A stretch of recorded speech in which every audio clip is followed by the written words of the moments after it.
And welcome in, everybody, to the Last Row Podcast, a fan's perspective on sports. It's Brian here inside the ARM Media Solutions Studios on this Sunday night, June the 7th, 2026. Hope you are well, hope you are happy, wherever it is you may be listening. Want to thank our good friends over at I Know a Guy Remodeling for their continued support of the program, as well as our good friends over at Forever Finds for their continued support as well. Big thanks to our friends and our partners over at ARM Media Solutions Studios for their continued support of the show, as well as their awesome willingness to work with us and come into the studio later than normal, as we typically we don't like to do, but we unfortunately had to here tonight due to some unforeseen circumstances and some technical issues. But the good news is we are here, we are live, we are in living color, coast to coast, sea to shining sea, and around the world.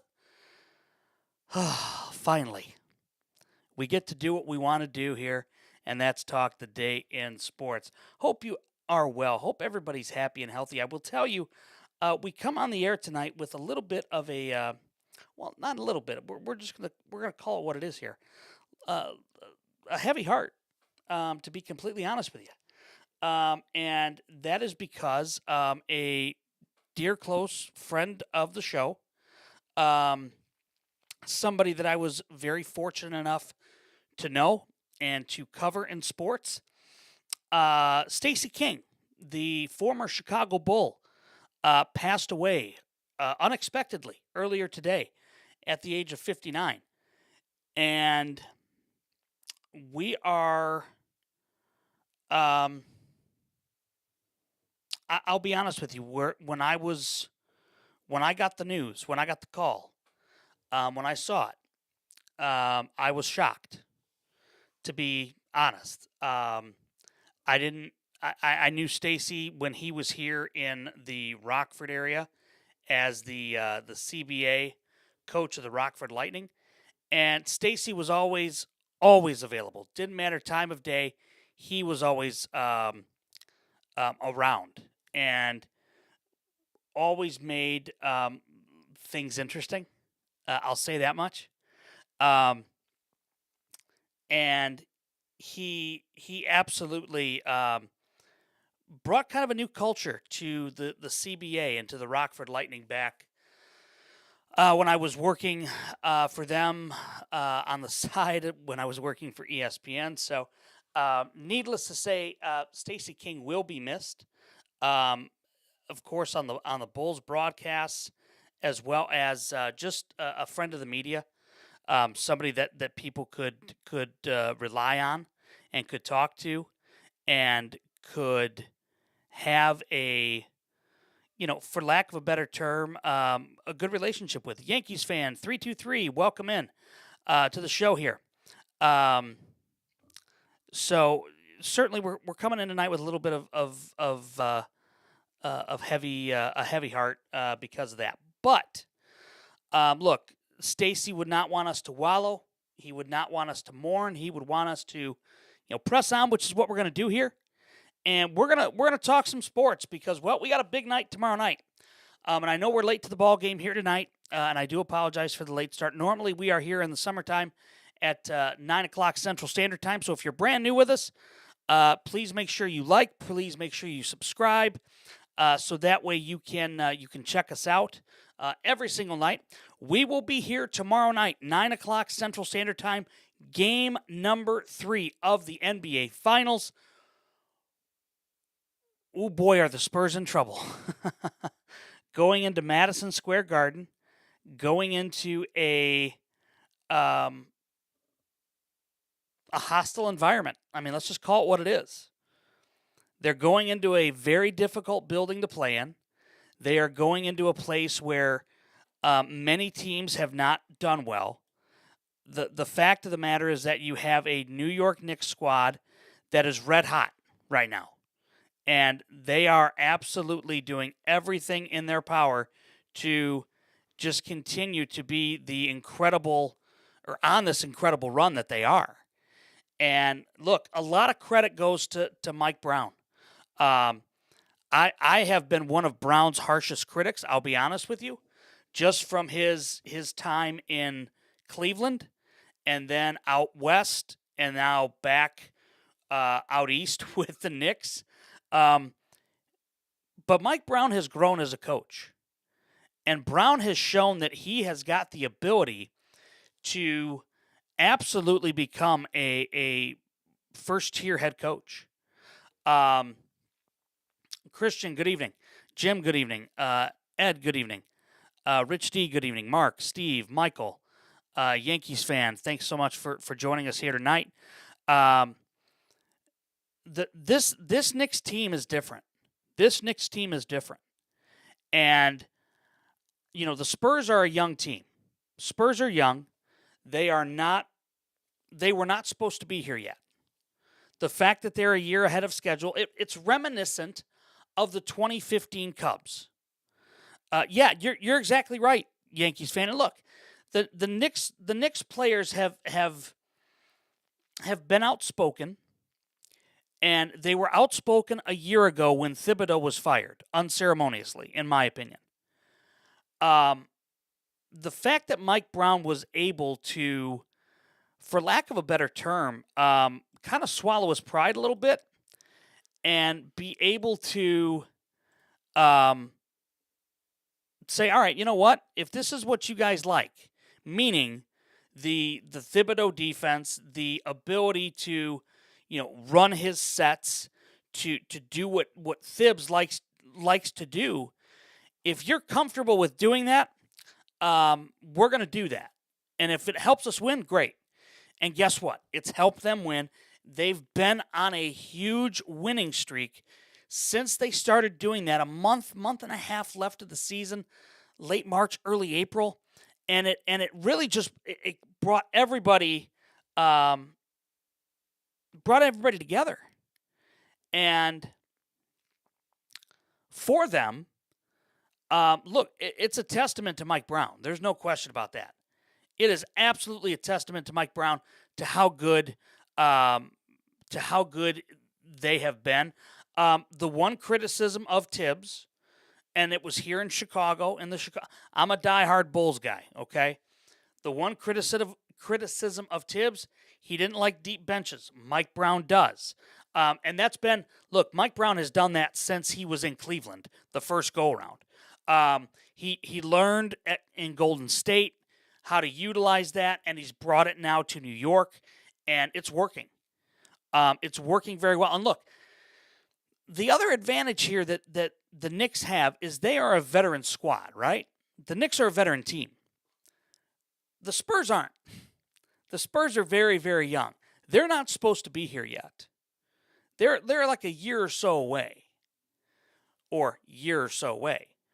But in this instance here, in the overall scheme of things, they're where they're supposed to be. They're in the finals. Wemby's leading them there. Here's the kicker, though, with all of it. Victor Wembanyama is getting outplayed by Karl Anthony Towns. And when this series started, I don't necessarily know if you could actually say that convincingly, or if you could say Karl Anthony Towns is going to outplay him. I think people would have said you're nuts. I mean, Cat has not been,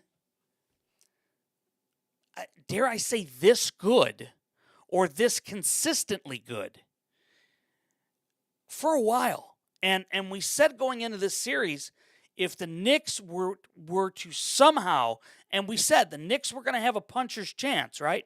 If they were to have a puncher's chance, it was going to be because of Karl Anthony Towns outplaying Victor Wembanyama, or at least evening up with him. The one issue that's been brought up that nobody is talking about right now, in terms of what's hurting San Antonio, it's this. They've got a rebounding issue. They don't rebound the ball well. And we've talked about it every single game. Victor Wembanyama, when you are 7'5", now granted, he's only 220. You put 10 to 15 more pounds on him of muscle, that would be a really good thing in the offseason. But he's getting beaten up down in the low post, or not even in the post, because he doesn't like to go for rebounds. Wembanyama's got to get tougher down low, and the Knicks are exposing that. I don't think anybody else in the West really did. The Knicks are doing it. Oklahoma City didn't. Chet Holmgren didn't like to go down there and bang for rebounds. Hartenstein did, but he was always in foul trouble due to having to defend Wembanyama. Wembanyama, look, again, if we talk about this in terms of what Wemby can do, he learned some post moves from Tim Duncan or David Robinson or Akeem Olajuwon, hell, even Patrick Ewing after the season. Wembanyama is going to be really, really hard to defend. And Wemby's going to be very, very difficult to body up and to, realistically, to defend in any way, shape, or form. And again, Wemby has to get big, muscular-wise. And if he doesn't, that's going to be a big problem. And then I don't think the Spurs have a really good chance at all of winning. And for them, they've got to be itching to get to tomorrow night. And I know the ticket prices for tomorrow night are completely insane. I have not checked the secondary ticket markets today, but I know yesterday I saw tickets down close to courtside for $50,000, which is absolutely insane. But Knicks fans they're enjoying this moment, and they should. They absolutely should, because this has been this is it for them. This is the best opportunity that they've ever had, I think, since 1973 to win a title. You look at the teams against Akeem Olajuwon. Nobody was beating Akeem and the Rockets unless it was the Michael Jordan-led Bulls. Let's just call that what it is. But again, the Knicks in 09, was it 09? No, 99. Excuse me, 99. Being there didn't really stand a chance. And this is their best opportunity. On top of that, you've got a really solid player in Jalen Brunson that, let's just be honest here, Brunson's got a little bit of that killer instinct in him, and he's going to do everything he can to will this team to win. And come fourth quarter time, I'll say this much, I don't know if I've seen a better or a closer like this in a very long time. I don't know that I've seen a closer like this in a long time. And that goes straight to just how good Jalen Brunson is. Brunson has been a phenomenal player. And he has done everything right. There's nothing that you could say that would ultimately, give you a bad thing to say about Brunson, other than the turnover aspect. If he cuts down the turnovers, guess what? He's solid then. He's really, really good then. But Brunson's got to be big tomorrow night. Just like Cat's got to be big. Cat's got to be huge tomorrow night. And if Cat can be big again and outplay Victor Wembanyama, then I think you're going to see the Knicks go up 3-0. The Spurs have a rebounding problem, and we've talked about it here. Cody, thank you for the love, man. Appreciate you. The Spurs have a rebounding problem, and Victor Wembanyama,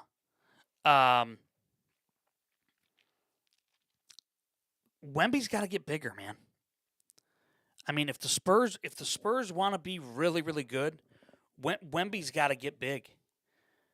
Wemby's got to get bigger. And if he doesn't, it's going to be a problem. It's going to be a really big problem for the San Antonio Spurs because the Knicks are showing everybody in the NBA exactly how to beat them, how to beat the Spurs. And it's not going to be that difficult moving forward. All you have to do is be physical with Wemby, and he shuts down. Mentally, he's done at that point. Mentally, Wembanyama's done at that point. And so for the Knicks, Mitchell Robinson's got to be big as he's been. I think Josh Hart has to be big. Mikal Bridges has been phenomenal in this series so far. I've been really impressed with him, with Shamet. All of the guys on the Knicks are doing a really good job. If they continue to play like this and they continue to defend the way that they are, San Antonio's in trouble. I don't care if Greg Popovich, I don't care if Tim Duncan, I don't care if David Robinson comes out. They're not going to stop New York at this point. So, I mean, look, tomorrow night's going to be really interesting to me. I think the Knicks are going to be incredibly jacked to be back at home, and rightfully so. They should be. I think the Spurs know what they have to do. It's a business trip. They've got to win the next two. They do that, then you're back to the, a 3-game series and everything is done. But again, it's got to be done through, if you're the Spurs, Wembanyama. Wemby's got to be big. And if Wemby's not, then it's going to be a quick series. It's going to be a quick series. And that's just the facts. That's the cold hard fact of it. All right, right now we're currently watching the Cubs in extra innings losing to the Giants 2-1. Giants have runners on at first and second with one out. Thornton is in for the Cubs. Schmidt is up for the Giants. Cubs have struggled here as of late, and they need to right the ship. They have to. They don't have a choice at this point. They are absolutely currently in a world of hurt. I mean, they're 34-31 on the year, and they're scuffling right now. And I think that they are absolutely in a world of hurt, both literally and figuratively, because Jameson Taillon, one of their starting pitchers, again going down with an injury. We've talked about this ad nauseum over the last month or so. And it has been really, really bad for the Cubs training staff that they have not been able to, for lack of a better term, stay healthy. And with them being as injured as they have been, and it has been very, very many pitchers. Cade Horton is done for the year. Justin Steele is out. Edward Cabrera was out for a time. Now Jameson Taillon is hurt. Shota was great in the first month. Since then, not so much. Javier Assad has come up and pitched really, really well. I think Assad is a really solid 4 or 5 for this team, and I think he could absolutely prove to be a big time help for this team. The other thing too, I'm going to say this here, and look, we've talked about this plenty of times so far, and that is, you got Matthew Boyd coming back, and that's great, but Jackson Wiggins, I think, needs to be brought up. If he's your best trade asset, why would you not bring him up right now and try to get him involved? you need pitching help at this point, and it doesn't matter who pitches. The only one right now that I wouldn't throw is Jordan Wicks, and that hurts me to say that because I like Jordan Wicks a lot. When he first came up, his pitch repertoire was as good as anybody on the Cubs. And I think he's just been so injury prone. It's just been bad. But again, I think the Cubs have got to do something here to get themselves in the right frame of mind in order to, honestly, in order to have any shot at either a wild card or the division. And time's ticking. We're now almost to the middle portion of June, and it's just not good.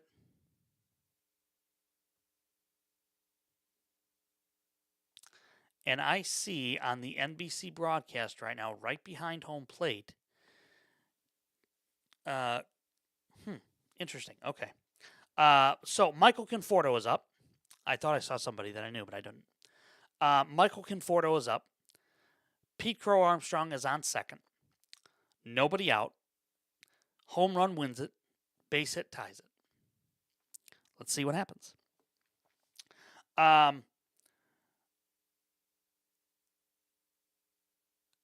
Detroit Tiger, Tarek Skubal, who is the subject of trade conversations, made his first rehab start today, went 5 scoreless, which is a good sign. That will help Detroit. That will help his trade value. And I think more importantly, it will help his ability to go somewhere. And John Heyman still maintains the Cubs. And to me, that's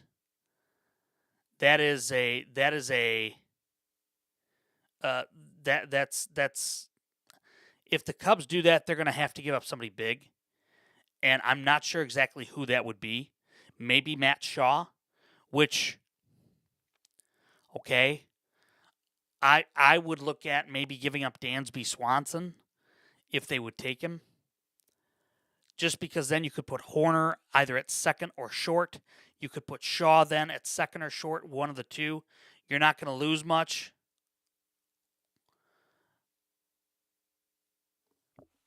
We've got a series here of challenges, both by the Cubs and by the Giants. The Cubs won their first one. The Giants get the second one. Good call there. Good challenge. Good challenge. I really like that. I like the pitch challenge. I think that's a good thing. I think that it helps out. I think it keeps the umps honest, to be honest with you. It keeps the umps honest. And that's fine. That's what it should be. I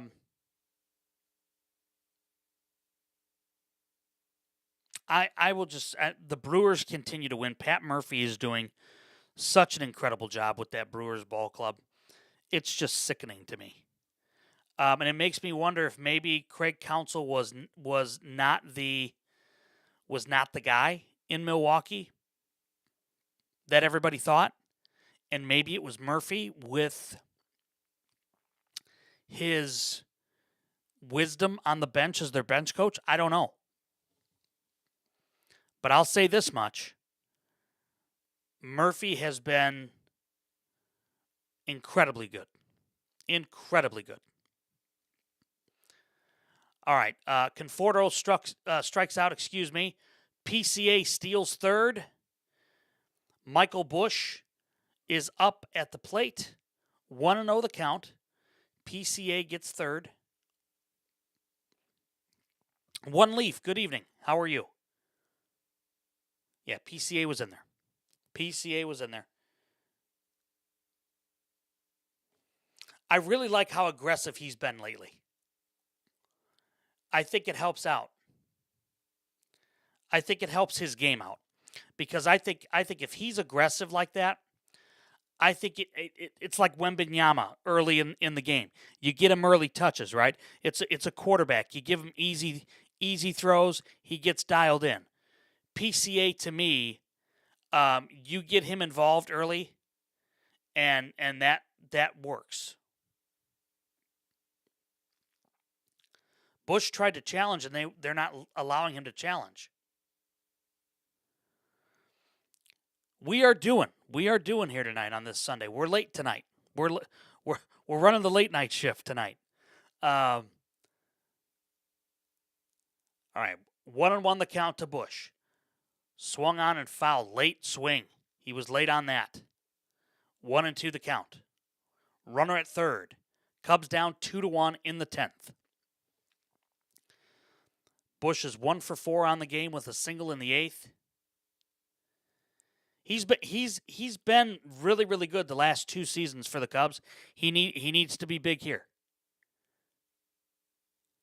Popped up on the infield.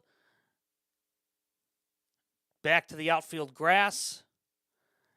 And PCA was tempted to try to go home, but nobody was there. Nobody would advise that, obviously. So, Cubs are down to their final out. It's 2-1. Giants are up. Blackjack, good evening. Alex Bregman. Bregman's due. Bregman is due. He's not a guy that's going to hit for a ton of power anymore, but I'll say this much. He can still swing it. He can still swing the bat. He can still swing it, and he needs to here. 1-0 the count. He's 0 for 4. He's batting .244 on the season, 5 home runs, 19 RBIs, .671 OPS. Bregman pops him up. On the infield, shortstop calls for it, has it, and the Cubs lose. Another loss for the Cubs. Another pitcher gets injured. And here we are. 1 out, runner on third, and they can't get the job done. What is the point of Dustin Kelly at this point? I'm sorry. I have to ask that. If Craig Counsell is not going to pull the trigger on him and fire him and or the training staff and bring somebody in off the street who could do any better, it's just complete and utter lunacy that they don't fire this guy. And look, Cubs fans are getting very angry about it. Offensively, this team is struggling. Pitching-wise, health-wise, this team is struggling. And I just don't understand why they're not making a move. It makes 0 sense. To me, at least. It makes 0 sense to me that the Cubs aren't willing to part with the hitting coach that is just complete and utter garbage. He's trash. I hate to be mean like that, but he's not good. He hasn't been good. He's ruined many a swings for the Cubs. All right, we're going to take a quick timeout. We're going to hear from our friends over at I Know a Guy Remodeling. And then from there, we're going to continue talking about the NBA Finals. We're going to talk about the crazy Game 3 last night in the NHL playoffs. Great matchup. Great series. My God, you can't ask for a better series right now for the Stanley Cup than what we're seeing. All that and more coming up here on The Last Row.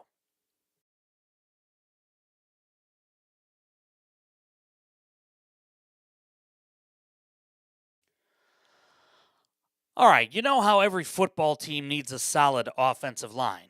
Well, your house needs one too. And if things are falling apart, I Know a Guy Remodeling is the team you bring in. Whether it's a bathroom remodel, kitchen upgrade, flooring, drywall, landscaping, or finally tackling that home project you've been putting off longer than the Bears have been looking for consistency at quarterback, although they have one now. These are the guys to trust. The best part, you're not dealing with a giant company where you feel like just another number.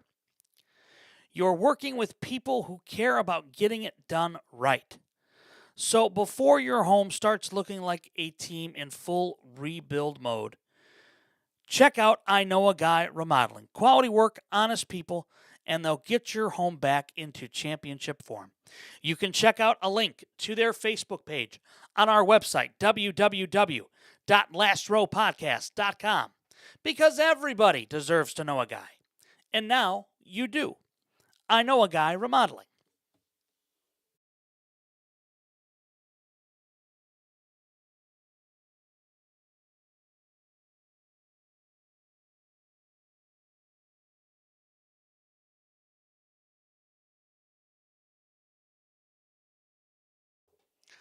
All right, everybody, welcome back into the Last Row Podcast, a fan's perspective on sports. Real fans, real talk, front row to it all. All right, let's talk here about the Stanley Cup playoffs. And look, we were live last night for the second intermission and then for the subsequent third period. And we talked ad nauseum last night about how if you are a Carolina Hurricane fan or even a Vegas Golden Knight fan, you are intrigued every single game because of the fact that this series is showing a resiliency unlike we've seen in the Stanley Cup in years. And both teams are completely doing the job. Both teams are absolutely doing everything they can. No lead is safe at any point. Reason why I say that, last night, second intermission, Vegas was up 4-0. And with them being up 4-0, we said at the intermission, this lead is not safe if you're Las Vegas, because when Carter Hart starts to give up, or when he gives up goals, and he does, and we know this, when Hart gives up goals, he gives them up in bunches, right? And that's exactly what happened last night.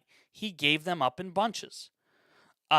It was 3 within 39 seconds. And then the fourth one came with a little over a minute or so to go in the game. And it absolutely makes you wonder if Vegas needs to look at putting in somebody else to give him just a little bit of a break. On the flip side, you saw Bussy come in last night and kind of stabilize the Hurricanes. And I think that's probably a solid move by Brind'Amour to bring in Bussy to, start stabilizing that position a little bit. And if they do that, with as quick as they are in Carolina and as hard as they play, there's a very good opportunity, a very good chance that they could get back into this series. Now, Vegas is up 2-1 right now. Vegas won last night in double overtime. And look, it was a fluke goal that went in. Vegas will tell you that. Carolina will tell you that. Both teams played absolutely incredible hockey last night. And it was just bonkers back and forth. And I don't know if I've seen a series this good in the Stanley Cup in a really long time.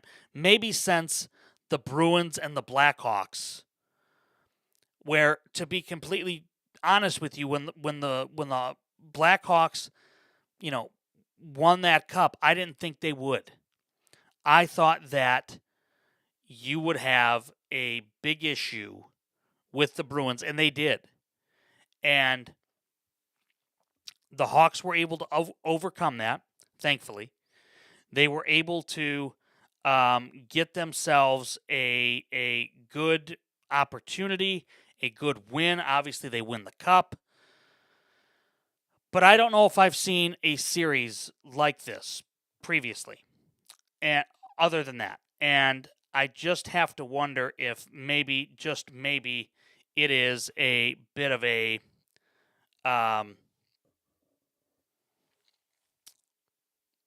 if it's a bit of an omen, if you will, for how the NHL is going. And this series has been absolutely incredible. The fact that they have been back and forth is just outstanding. I truly believe that this series will go 7. I still like Carolina, but man, is Vegas making it difficult. And I don't have a dog in the fight. Okay, I don't care who wins. But I think that overall, you have a great opportunity if you're either one of these teams. You're never out of the game. You're never out of it. I think Vegas took their foot off the gas last night. I thought Carolina felt recharged or re-energized by the goalie change. I mean, Bussy started 9 for 9. He was outstanding last night in the crease. Carter Hart was great up until the third period, and then he just had a full-blown meltdown. And it's a confidence thing with him. You can see it. When 1 goes in, then 2, then 3, then 4, then 5.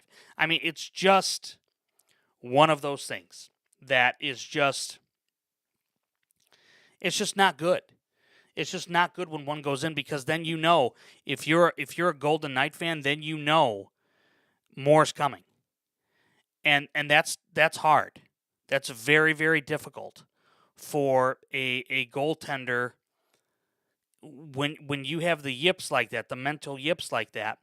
That's a big problem. And that's exactly what's happening here with him, with Carter Hart. He is just not, when 1 goes in, then 2, then 3, and it's just it's a snowball effect. And unfortunately for Vegas, I think that could be their downfall. I think that it very well may be their downfall if they lose this series, because I don't necessarily know how you look at him and you think, okay, if we get 1, we know we got more. Or without looking at him and thinking, if we get 1, we know we've got more. I don't know if I'm John Tortorella, how I can look at that and go, okay, I feel comfortable with him. Because I don't. I don't feel comfortable at all with him. And that's a big problem as far as I'm concerned. That's a huge problem as far as I'm concerned. And if I'm the Vegas Golden Knights and I get up 4-0 again or 3-0, Tortorella's got to tell these guys, keep the pedal to the metal, because they are absolutely getting crushed when Carter Hart lets 1 in. It's just a bad scene, man. And for the Hurricanes, look, credit to them. They continued to push. They continued to play. Bad penalties, good penalties. They kept playing. And they were absolutely phenomenal to watch last night. And the fact that both of those teams have done this now twice, in essence, where they get down, they fight back, and they win. That just tells you how good and how resilient these two teams have been. And it's been incredible to watch. This series has been amazing to see. And I really think that these two teams I mean, they've got as good of an opportunity as anybody next year to represent their conferences again in the Stanley Cup. Just because they play hockey the right way, they play it fast. There's an infinite number of talent on both teams. They're coached really, really well. And look, they've got a resiliency to them that they fully expect to come back no matter what the lead is. And that's really, really good if you're a young team. You believe you're never out of it. You believe you always have a chance. And I think that without question, no lead is safe for either team. And I feel like both of these teams are good enough to where they are absolutely dialed in every single game. And look, credit where credit is due for both of these teams because they are making this an absolutely brilliant series to watch. And it's kind of giving me the love of hockey again that I've missed for the last number of years just because the Blackhawks haven't been good. And when the Hawks aren't good, that's difficult. That's difficult to deal with. It's when your team isn't good, it's hard to watch, right? You don't get into the sport nearly as much as you do. But look, I think that overall, the how these two teams have been, absolutely incredible. Absolutely incredible. And I am looking forward to game number 4, which I want to. Is that Tuesday night or is that tomorrow night? Do we have a double bill tomorrow night? God, I hope not. Then I don't know what I'm going to do if it's a double bill. Because it's been a while since we've had that, to be completely honest with you. Let me see here. Schedule. I'm hoping it's Tuesday. Okay, it is Tuesday night. Okay, good. So they are off tomorrow night. Thank goodness. No. Wait a minute. Are they on tomorrow night? No, they're on Tuesday. Okay. So they are on Tuesday. At least according to ESPN. So Tuesday and Thursday, and then the NBA Finals are Monday and Wednesday. Okay. That works. That tracks. Because I look, the way these two respective series have been. Look, I don't know if you can say that we've had as good of a NBA. I mean, this finals has been really, really good so far.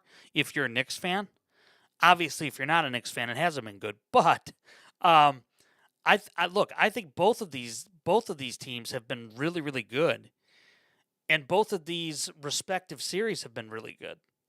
And I mean, this hockey series though, going back and forth and back and forth and back. I mean, it's insane. It's absolutely insane, and I love every second of it. I love every second of it. All right. Let's switch gears here and let's talk a little bit more about the Chicago Bears. And look, I have been as hard of a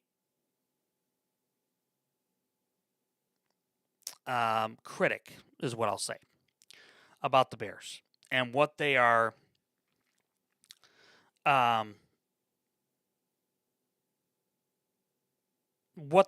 doing with the Arlington Heights versus Hammond, Indiana. And I will say this. I am optimistic still, and I might be naive regarding this, but I am optimistic still that Arlington Heights is still on the table. I am optimistic that Arlington Heights is, and that Illinois is still in play. What is giving me hope for that is that they say that the exact site in Hammond is to be selected, which to me says they do not have a they don't have a location. Wolf Lake, where they were going to build at, is a toxic sludge or slug or whatever they call it. It's a dump, and I believe that overall, I mean, I believe that Illinois has to get their stuff together. Otherwise, the Bears will bolt for Hammond. And look, it's 20 miles from, or I checked it. I think it's actually 17 miles from Soldier Field to the south and east. It's literally right over the border with Indiana. The Indiana is ready, willing, and able to have this, and to have this team coming to there. And I just feel that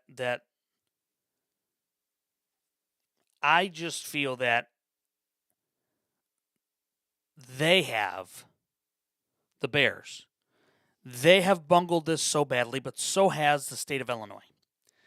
And with that, the state of Illinois has to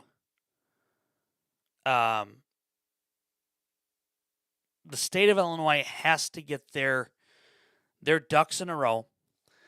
They're going to have to call a special legislature to vote on this bill for the Bears if they want the Bears to stay. If they don't want the Bears to stay at this point in time, I believe it's going to cost J.B. Pritzker, the Democratic nominee for president, because the Chicago Democrats will not put him on the ballot if he loses the Bears to Indiana.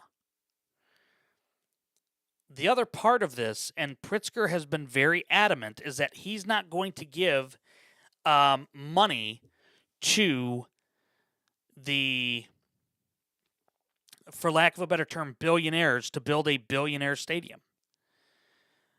They're not going to give the tax breaks that Indiana's doing.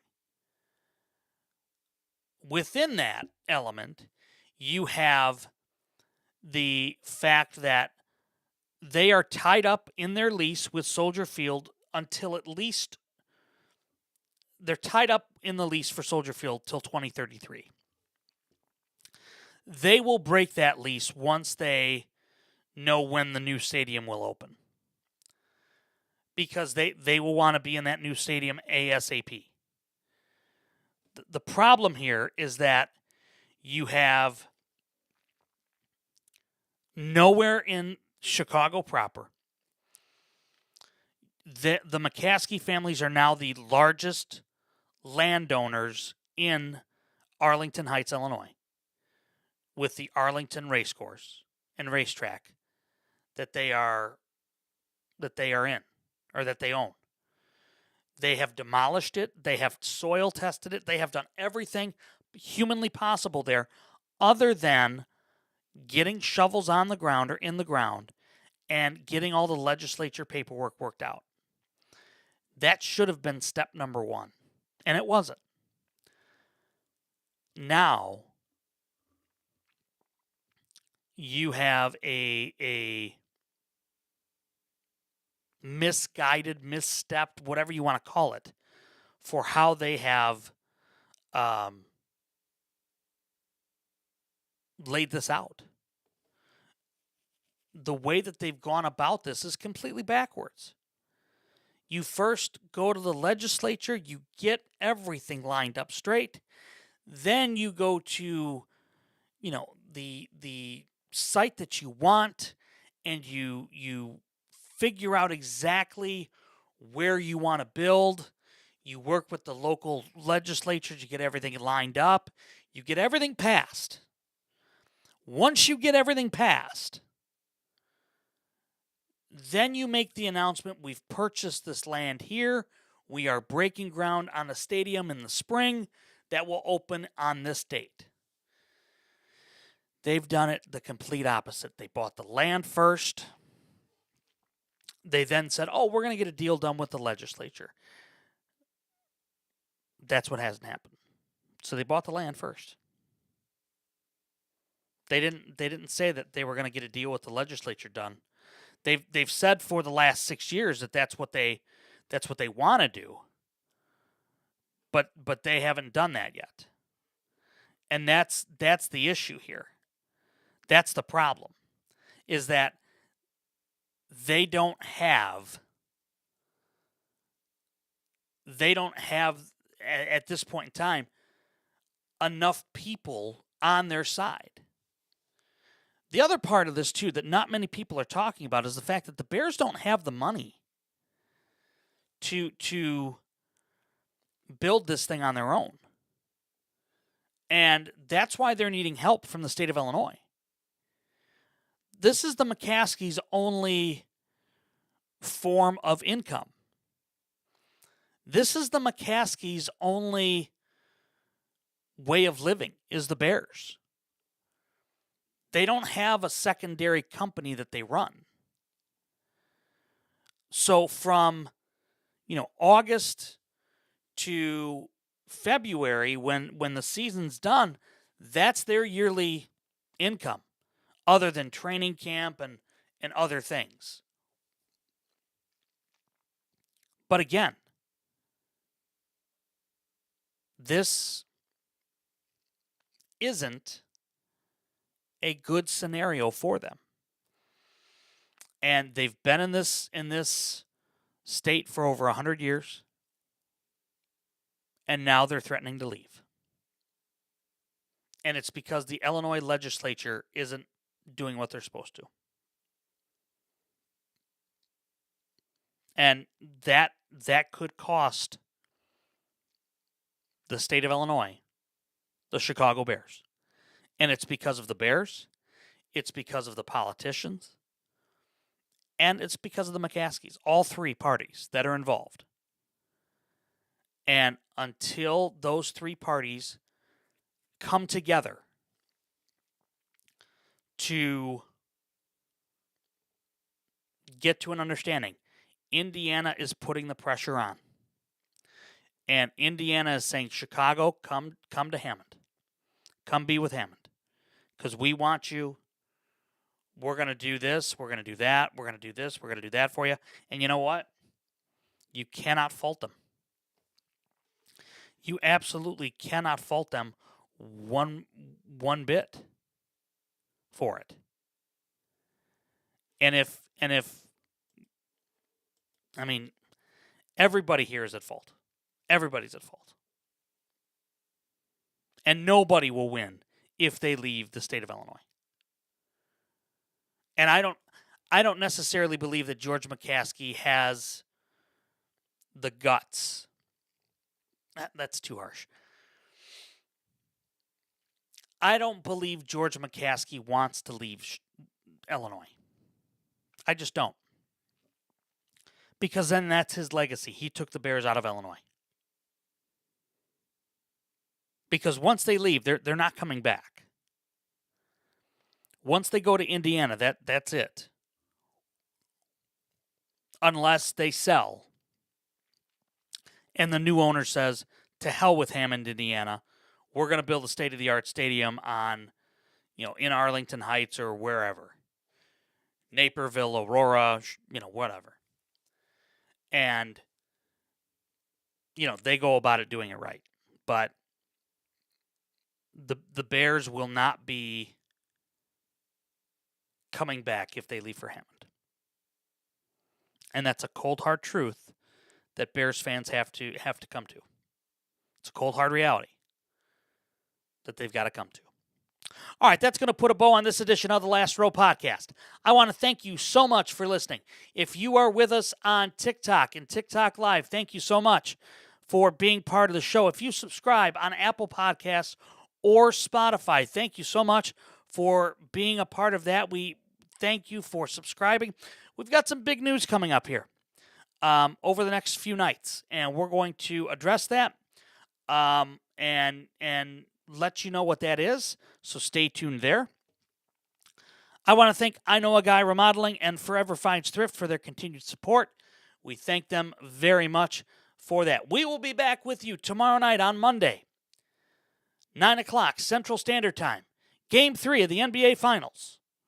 And until next time, I'll see you in the last row.